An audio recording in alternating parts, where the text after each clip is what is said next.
Hello students, next आपका है right issue.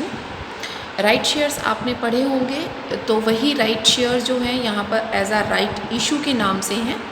इसके अंदर क्या है, according to the section 81 of the company act 1956, if a company wants to increase its subscribed capital by allotment of further shares after 2 years from the date of formation or 1 year from the date of first allotment, mean उसको 2 साल तो हो गए हैं company की formation को, ठीक है, और 1 साल हो गया है उसको पहली बार जो शेयर्स उसने इशू किए हैं उसको, उस कंपनी जिस कंपनी की ये दोनों फॉर्मेलिटीज़ पूरी हैं कि उसकी 2 साल फॉर्मेशन को हो गए हैं और 1 साल हो गया है उसको अपने शेयर्स को इशू किए हुए, वो कंपनी अपने राइट शेयर्स को इशू कर सकती है, ठीक है, अंडर सेक्शन 81 कंपनी एक्ट 1956 के अंडर। वो कहता है it has to offer shares at first to the existing share holder. वो पहले तो जो उसके पुराने शेयर होल्डर होते हैं उन्हीं को वो शेयर्स देती है, किस प्रपोर्शन में, प्रपोर्शन टू द शेयर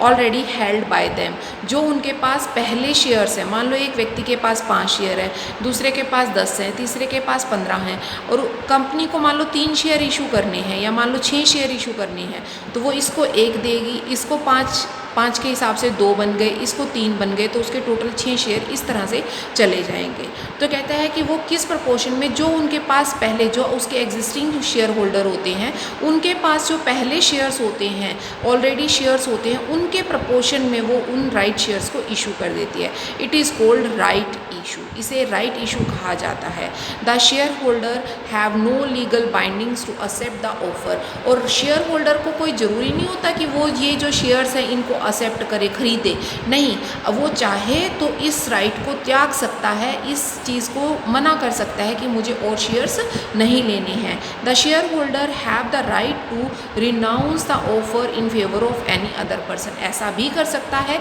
कि ए शेयर ना खरीदना चाहे, वो कह दे कि बी को दे दो मेरे नाम वाले शेयर, तो वो बी को भी उतने हिस्से के शेयर जितने वो ए को इशू करना चाहते थे वो शेयर्स वो बी को कर देते हैं। अब बात आती है कि कौन कौन से रूल्स हैं जो राइट शेयर के केस में एप्लीकेबल होते हैं। तो उसमें फर्स्ट वो कहता है ओनली दोज कंपनी या only that company can make right issue who shares are already in the market. वो मैं आपको बता चुकी हूँ, जिसका फर्स्ट जो शेयर्स है उनको इशू हुए 1 साल हो चुका है, वही जो है वो राइट शेयर्स इशू कर सकती है। Right should be issued on pro rata basis, pro rata basis पर होंगे, वो भी मैं आपको यहाँ बता चुकी हूँ। A notice should be issue to the share holder to specified the number of shareholder. जो एग्जिस्टिंग शेयर होल्डर होते हैं उनके पास एक नोटिस भेजा जाता है कि इस तरह से कंपनी अपने राइट शेयर को इशू करना चाहती है और अगर आप खरीदना चाहते हैं तो आप अपनी एप्लीकेशन जमा कर दीजिए। The time given to accept the right offer should not be less than 15 दिन से कम का टाइम एक कंपनी नहीं देती राइट शेयर्स को इशू करने और उसको एक्सेप्ट करने का। उसके बाद वो कहता है कि each share holder should be given an option either to subscribe it and renounce the or surrender it.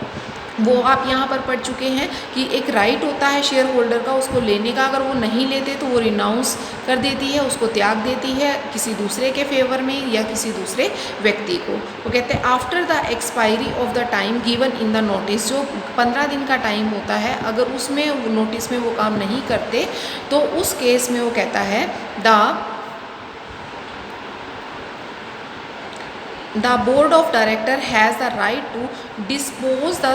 unsubscribed shares in such a manner as think beneficial to the company। जैसा फिर मान लो उसने 15 दिन में आपको नहीं बताया, ना उसने खुद खरीदे और ना ही किसी व्यक्ति का नाम बताया, तो उस केस में जो बोर्ड ऑफ डायरेक्टर्स होते हैं उनको जो भी ठीक लगता है उस हिसाब से, जो भी कंपनी के पॉइंट ऑफ व्यू से बेनिफिशियल लगता है वो उस पॉइंट ऑफ व्यू से उसको करते हैं।